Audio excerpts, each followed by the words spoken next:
In section 7, we're going to learn all about the adjustment layers that you can use in Photoshop and the filters that you can use. So to get started, we are going to go through all of these, all of the ones that are applicable to this course. And if you don't see your adjustment layers menu, remember before it was like down here, and it was like in a little tab group right here.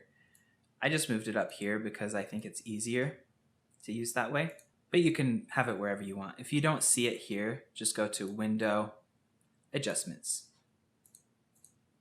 and it'll open up on your screen. So let's go through these real quick and talk about what we want to do with them. So I'm working on my main layer, not my smart object layer, okay?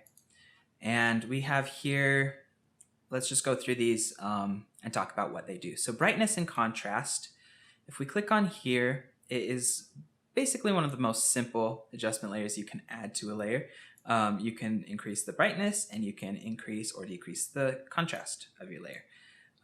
Some of these adjustment layers have auto features where you can just allow Photoshop to do its best guess to get the right brightness and contrast to really get the right exposure for your image.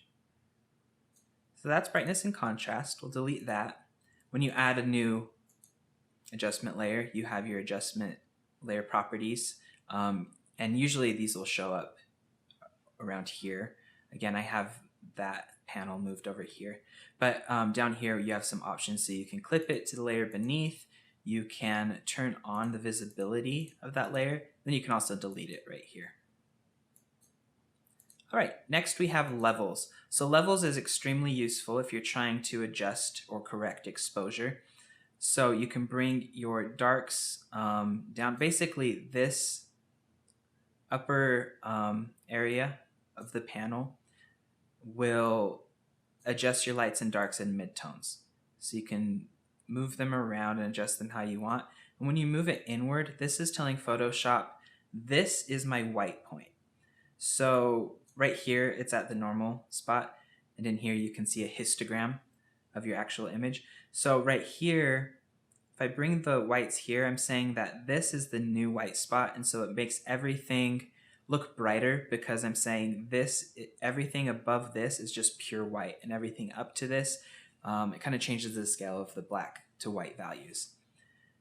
Same thing here. So you're saying this is my midtone now. So it also makes everything look lighter. If you bring your midtone value up, you're saying, okay, my midtone is now up here, and it will make everything look darker. And then you can adjust the black point as well.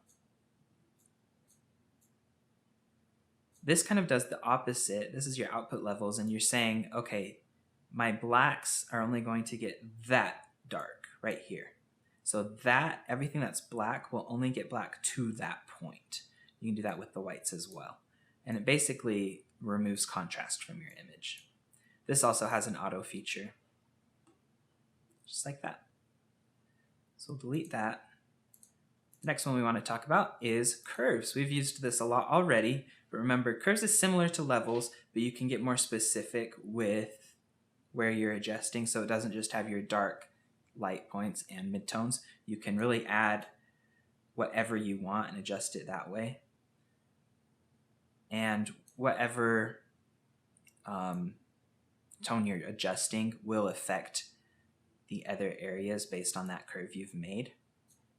This also has an auto feature. Great.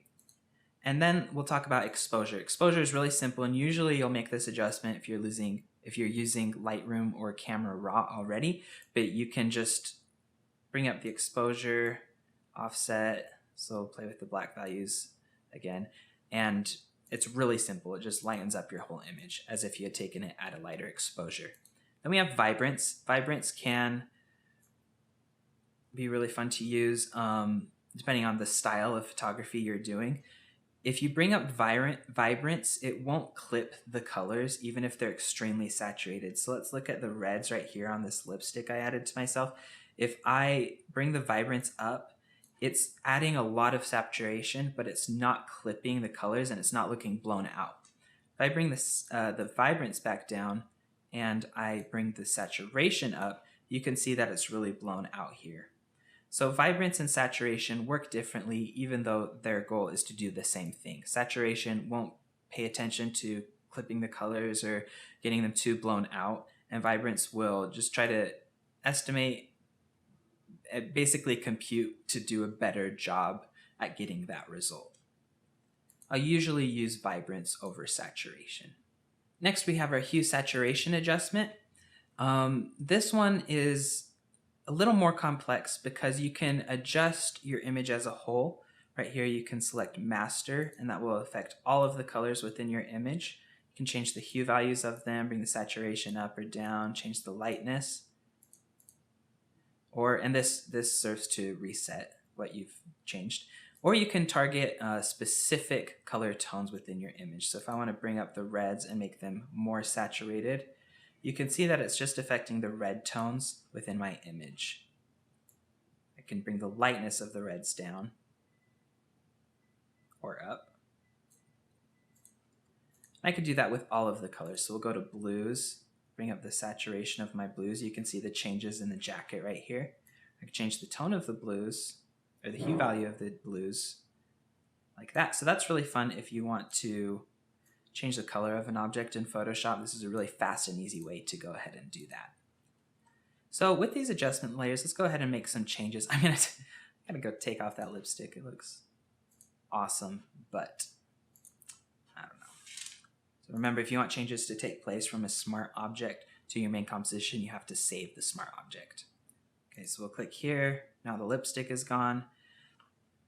So let's add some adjustment layers here to make this image pop a little bit more. So when we did the curves, if we do an auto here, it'll really up the overall contrast. And I like how that, actually it's not that great. I think it was levels that we did where it looked really cool. We auto levels. Yeah, okay. And then I can play with my mid-tone values.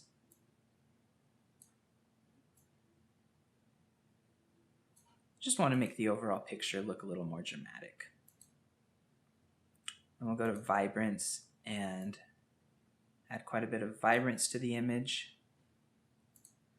And then let's do a hue saturation adjustment layer. We'll target the reds, and we'll bring up the saturation a little bit. I'll bring the hue down a little bit. I just want them to look really like a deep red. Good, and that was mainly targeting the background. It got my face a little bit too strong in there, so with the layer mask selected, I'll just go ahead and paint out some of the adjustment it made to my face. Bring low hardness.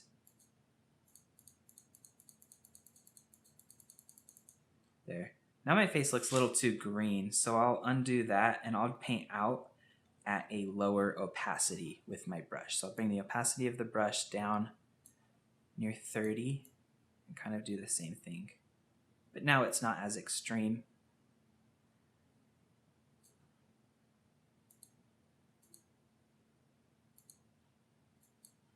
Okay, there we go. And now I have this outlet here.